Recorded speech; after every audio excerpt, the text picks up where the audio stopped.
Hello, അപ്പോൾ ഞാൻ ഇന്ന് വന്നിരിക്കുന്നത് കഫ്താൻ നൈറ്റി എങ്ങനെയാണ് സിമ്പിളായിട്ട് തയ്ക്കാന്നുള്ള വീഡിയോ ആയിട്ടാണ്. അതിനിതാ ഞാൻ നൈറ്റി ബിറ്റ് എടുത്തിട്ടുണ്ട്. എന്നിട്ട് നൈറ്റി ബിറ്റ് ഇതേപോലെ വീതിക്കൊന്ന് മടക്കിയതിന് ശേഷം പിന്നെ നീളത്തിൽ ഇതേപോലെ മടക്കി കൊടുക്കുകയാണ്. അപ്പോൾ ഇങ്ങനെ മടക്കുമ്പോൾ നമുക്ക് ഫ്രണ്ടിലെ നെക്കും ബാക്കിലെ നെക്കും സെപ്പറേറ്റ് ആയിട്ട് നമുക്ക് കട്ട് ചെയ്യാൻ പറ്റും. അതിന് വേണ്ടിയിട്ടാണ് ഇതേപോലെ മടക്കുന്നത്. കണ്ടോ, ഇതേപോലെയാണ് നമുക്ക് കിട്ടുക. അപ്പോൾ ഇങ്ങനെയാകുമ്പോൾ നമുക്ക് നെക്കൊക്കെ കട്ട് ചെയ്യാൻ സിമ്പിളായിട്ടാണ് കിട്ടുക. അല്ലാണ്ട് സാധാരണ നമ്മൾ ചുരിദാറിനൊക്കെ കട്ട് ചെയ്യുമ്പോൾ മടക്കുന്ന രീതിയിൽ ഇതിന് മടക്കരുത്. ഇനി നമ്മൾ ഷോൾഡർ ഇതിന് തയ്ക്കാനോ കട്ട് ചെയ്യാനോ ഒന്നുമില്ല. അപ്പം നെക്കാണ് അടയാളപ്പെടുത്തുന്നത്. നെക്കിൻ്റെ ഇറക്കം എടുക്കുമ്പോൾ നമ്മൾ 1/2 ഇഞ്ച് കുറച്ചിട്ട് വേണം നെക്കിൻ്റെ ഇറക്കം എടുക്കാൻ. നെക്കിൻ്റെ വിടുത്ത് എടുത്തത് 3 ഇഞ്ചും അതേപോലെ ബാക്ക് നെക്ക് എടുത്തത് 3 ഇഞ്ചും ആണ് കേട്ടോ. അപ്പോൾ ബാക്ക് നെക്ക് എടുക്കുമ്പോൾ 1/2 ഇഞ്ച് നമ്മൾ കുറച്ച് വേണം എടുക്കണം. കാരണം നമ്മൾ ഷോൾഡർ ജോയിൻ ചെയ്ത് തയ്ക്കുന്നില്ല. അപ്പോൾ അവിടെ 1/2 ഇഞ്ച് നമുക്ക് പോകുന്നില്ല. അതുകൊണ്ടാണ് അങ്ങനെ എടുക്കുന്നത്. മനസ്സിലായെന്ന് വിചാരിക്കുന്നു. അപ്പോൾ ഇനി ഇതിൻ്റെ ലെങ്ത്താണ് എടുക്കുന്നത്. ഫുൾ ലെങ്ത്ത് എടുക്കുകയാണെങ്കിൽ എനിക്ക് 58 ഇഞ്ച് വേണം. അതുകൊണ്ട് ഞാൻ ഈ നൈറ്റി ബിറ്റിൻ്റെ ഫുൾ ലെങ്ത്ത് എടുക്കുകയാണ്. അപ്പോൾ നിങ്ങൾക്ക് എത്രയാണ് ആവശ്യം അത്ര ലെങ്ത്ത് എടുക്കുക. അതിന് ശേഷം നമ്മൾ അടയാളപ്പെടുത്തിക്കുന്ന സ്ലീവിൻ്റെ അളവാണ്. സ്ലീവിൻ്റെ അളവ് ഞാൻ 7 ഇഞ്ചാണ് കൊടുക്കുന്നത്. 7 ഇഞ്ച് അല്ലെങ്കിൽ 8 ഇഞ്ച് കൊടുക്കാം. എനിക്ക് 7 ഇഞ്ചാണ് ഞാൻ ഇപ്പോൾ കൊടുക്കുന്നത്.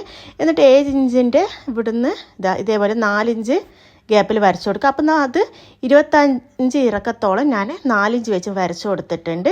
ഇനി താവിൻ്റെ ബോട്ടം റൗണ്ട് ഫുള്ളായിട്ട് തന്നെ എടുക്കുന്നുണ്ട്. എന്നിട്ട് ഈ ബോട്ടം റൗണ്ടിൻ്റെ മുകളിൽ ഒരു 3 ഇഞ്ച് നമുക്ക് ഇതേപോലെ കൊടുക്കാം. അപ്പോൾ കഫ്താൻ ബേസി നമ്മൾ സൈഡൊന്ന് തൂങ്ങി നിൽക്കാതിരിക്കാനാണ് ഇതേപോലെ കൊടുക്കുന്നത്. എന്നിട്ട് നമ്മൾ ആ 25 ഇഞ്ച് അടയാളപ്പെടുത്തില്ല, അവിടുന്ന് താവ് വരെ ഒന്ന് ചെരിച്ച് വരച്ചു കൊടുക്കുക. അപ്പോൾ താഴെത്തുമ്പോൾ ഒരു 1/2 ഇഞ്ച് മതിയാവും. അപ്പോൾ ഈ ഒരു കട്ട് ചെയ്യുന്ന പീസ് നമുക്ക് പിന്നീട് ആവശ്യമാണ്. പിന്നെ ഇനി നമുക്ക് നെക്ക് കട്ട് ചെയ്യാം. നെക്ക് കട്ട് ചെയ്യുമ്പോൾ ഇതേപോലെ ഫ്രണ്ട് നെക്ക് ഫസ്റ്റ് കട്ട് ചെയ്യുക. എന്നിട്ട് ബാക്ക് നെക്ക് കട്ട് ചെയ്യേണ്ടത് ഇതേപോലെ ഫ്രണ്ട് നെക്കിൻ്റെ പീസ് ഒന്ന് പൊക്കി വെച്ചതിന് ശേഷം ബാക്ക് നെക്കിൽ അടയാളപ്പെടുത്തി കൊടുക്കുക. എന്നിട്ട് ഇതേപോലെ കട്ട് ചെയ്യുക. അപ്പോൾ ഇതേപോലെ നമുക്ക് കട്ട് ചെയ്യാത്തൊരു നെക്കിൻ്റെ പീസ് ഫുള്ളായിട്ട് തന്നെ നമുക്കിത് ഇതേപോലെ കിട്ടും. അപ്പോൾ ഇത്രയേ ഉള്ളൂ നൈറ്റിയിലെ കട്ടിങ്സ്. ഇനി നമുക്കിതാ ബാക്ക് വശത്ത് ഇതേപോലെ ഫ്രണ്ടിൽ അടയാളപ്പെടുത്തിയ പോലെ ഷേപ്പ് അടയാളപ്പെടുത്തിക്കും. അപ്പോൾ ഇതൊക്കെ നല്ല വശത്താണ് നമ്മൾ അടയാളപ്പെടുത്തേണ്ടത്, മോശം വശത്തല്ല കേട്ടോ. പിന്നെ സ്ലീവ് എന്ന് നമ്മൾ ഷേപ്പിലേക്ക് വരുമ്പോൾ നമുക്ക് അവിടെ കർവ് ഷേപ്പിലാണ് നമ്മൾ വരച്ചു കൊണ്ടുവരേണ്ടത്. സ്ക്വയർ ഷേപ്പിൽ നമ്മൾ വരച്ചു കൊണ്ടുവരരുത്, കർവ് ഷേപ്പിൽ വരക്കണം. ഇനി അടുത്തത് ഇതിനെ മറിച്ചിട്ടതിന് ശേഷം മോശം വശത്താണ് ഞാൻ അടയാളപ്പെടുത്തുന്നത്. 15 ഇഞ്ച് ഗ്യാപ്പിൽ നമുക്ക് അവിടെ ഒരു പടി അടിക്കാനുണ്ട്. അതിന് വേണ്ടി ഇതേപോലെ ഷോൾഡറിന് 15 ഇഞ്ച് അടയാളപ്പെടുത്തി കൊടുക്കാം. എന്നിട്ട് നമ്മൾ ഷേപ്പിന് വേണ്ടി 4 ഇഞ്ച് ഫ്രണ്ട് വശത്ത് കൊടുത്തിരുന്നു. അപ്പോൾ അതേപോലെ തന്നെ ഇവിടെ 4 ഇഞ്ച് കൊടുത്ത് അതിൻ്റെ കൂടെ ഒരു 3/4 ഇഞ്ചും കൂടി ഒരു ഗ്യാപ്പ് കൊടുക്കുകയാണ്. 4.25 ഇഞ്ച് 2 സൈഡിലും കൊടുത്തതിന് ശേഷം ഇതേപോലെ വരച്ചെടുക്കാം. കണ്ടോ, 3/4 ഇഞ്ച് വരുന്നത് നമ്മൾ പടി വരുന്നേരം നമ്മൾ ഷേപ്പ് തയ്ക്കുന്നേരം ഒന്നിച്ച് തയ്ച്ചു പോകാതിരിക്കാനാണ് ഒരു 3/4 ഇഞ്ച് ഗ്യാപ്പ് കൊടുക്കുന്നത്. അതിന് ശേഷം പടിൻ്റെ താഴെ 1 ഇഞ്ച് വരച്ചിട്ട് ഇതേപോലെ കൊടുക്കാം. എന്നിട്ട് ബാക്ക് വശത്തും അതേപോലെ തന്നെ നമ്മൾ ചെയ്യണം കേട്ടോ. ഇനി നെക്ക് ഒന്ന് കട്ട് ചെയ്ത ഈ ഒരു പീസിൽ നമുക്ക് നെക്ക് തയ്ക്കാനുള്ള ക്രോസ് പീസ് കട്ട് ചെയ്തെടുക്കണം. അതിന് വേണ്ടി 1.25 ഇഞ്ചിൽ ഇതേപോലെ ക്രോസ് പീസ് അടയാളപ്പെടുത്തി കൊടുക്കണം. നമുക്ക് എത്ര ക്രോസ് പീസ് കിട്ടുമോ അത്രയും നമുക്ക് ഇതേപോലെ അടയാളപ്പെടുത്തിയതിന് ശേഷം നമുക്ക് കട്ട് ചെയ്തെടുക്കാം. ഇതേപോലെ കട്ട് ചെയ്ത് ഇനി നമ്മൾ താവൊന്ന് കട്ട് ചെയ്തെടുത്തിട്ടില്ല, ഒരു 3 ഇഞ്ച് വെച്ചിട്ട്. അപ്പോൾ ആ പീസ് നമുക്കൊരു സ്ക്വയർ പീസ് ഇതേപോലെ കട്ട് ചെയ്തെടുക്കണം. ഇതേപോലെ നമുക്ക് മാക്സിമം എത്ര കിട്ടുമോ ആ ഒരു. ഇനി അടുത്തത് ഞാൻ ഇതേപോലെ വേറൊരു പീസ് എടുത്തിട്ടുണ്ട്. കാരണം നൈറ്റി വീട്ടിൽ നമുക്ക് പീസ് കിട്ടില്ല.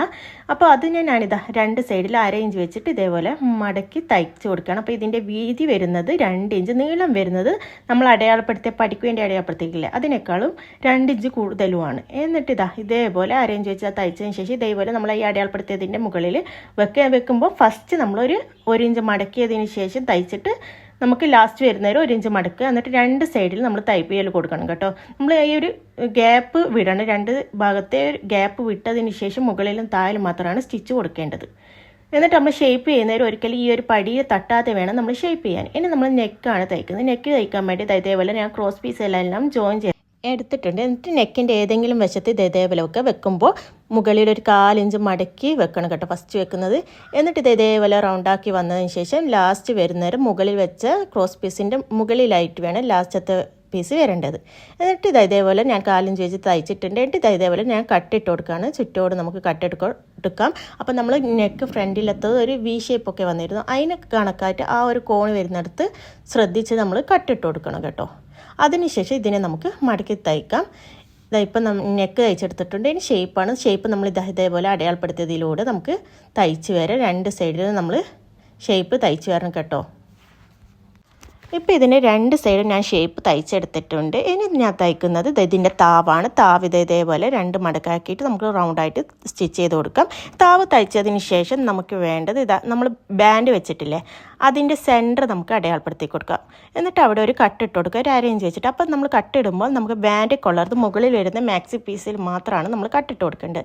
എന്നിട്ട് ഇതേപോലെ സൂചി വെച്ചിട്ട് ലോക്ക് സ്റ്റിച്ച് ചെയ്ത് കൊടുക്കുക. നമുക്ക് വേണമെങ്കിൽ മെഷീൻ വെച്ചിട്ട് ഫസ്റ്റ് തന്നെ ഒരു പീസ് വെച്ച് മറിച്ചിടുന്ന രീതിയിൽ ലോക്ക് ചെയ്ത് കൊടുക്കുക. അപ്പം ഞാൻ അതിനേക്കാൾ എളുപ്പം ഇതേപോലെ ലോക്ക് സ്റ്റിച്ച് കൊടുക്കുന്നതാണ്.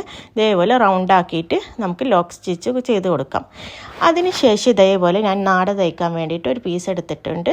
1 ഇഞ്ചാണ് ഇതിൻ്റെ വീതി വരുന്നത്. നീളം നമുക്ക് എത്രയാണോ നാടക്ക് ആവശ്യം അത്ര എടുത്തിട്ടുണ്ട്. എന്നിട്ട് ഞാനിത് ഇതേപോലെ സൂചി കോർത്തതിന് ശേഷം നമുക്ക് ബാക്ക് വശത്ത് കയറ്റിയത് ഇതേപോലെ നമുക്ക് നാട മറിച്ചിടാം. ഇതേപോലെ നാട കിട്ടിയിട്ടുണ്ട്. ഇനി ഒരു പിന്ന് ഉപയോഗിച്ച് നമുക്ക് ഈ മാക്സിയിൽ നമ്മൾ ഗ്യാപ്പ് വെച്ചിട്ടില്ലേ, അതിലൂടെ നമുക്കിതേ ഉള്ളിലേക്ക് ഇതേപോലെ നാട കയറ്റി കൊടുക്കാം. അപ്പം നാട കയറ്റുമ്പോൾ ഇതേപോലെയാണ് നമ്മളെ ബാൻഡ് വരുന്നത്. ഫ്രണ്ടിലെ ബാൻഡ് കഴിഞ്ഞ് ബാക്കിലെ ബാൻഡ് വരുമ്പോൾ ഇതേപോലെ നമുക്ക് കയറ്റി കൊടുക്കാം. അപ്പോൾ ഇതേപോലെ തന്നെ നമുക്ക് ഫുള്ളായിട്ട് നാട കയറ്റിയെടുക്കാം. അപ്പോൾ ഇതേപോലെ നാട കയറ്റിയെടുത്തിട്ടുണ്ട്. ഇനി നമുക്ക് നാടയുടെ തറ്റൊക്കെ ഒരു ഭംഗിക്ക് വേണ്ടിയിട്ട് നമ്മൾ ഇതേപോലെ ഒരു സ്ക്വയർ പീസ് കട്ട് ചെയ്തെടുത്തിട്ടില്ലേ, അപ്പോൾ അത് ഇതേപോലെ വെച്ച് കൊടുക്കുക. കോണാക്കി മടക്കിയതിന് ശേഷം താവൊന്ന് ചെറുതായിട്ടൊന്ന് മുകളിലേക്ക് മടക്കി കൊടുക്കുക. എന്നിട്ട് അതിൻ്റെ തറ്റ വെച്ച് തയ്ച്ചെടുക്കാം. ഇതേപോലെ നമുക്ക് കിട്ടും. അപ്പോൾ നമ്മൾ കഫ്താൻ നൈറ്റി ഇവിടെ റെഡി ആയിട്ടുണ്ട്. സിമ്പിളാണ് കേട്ടോ കഫ്താൻ മാക്സി. അതുകൊണ്ടാണ് ഞാനിത് ഇതേപോലെ ഓടിച്ച് പറഞ്ഞു പോയത്. സിമ്പിളായിട്ട് തന്നെ നല്ല ഭംഗിയുള്ള മാക്സി നമുക്ക് തയ്ച്ചെടുക്കാം. അപ്പോൾ അടുത്ത വീഡിയോ കാണാം. ബൈ.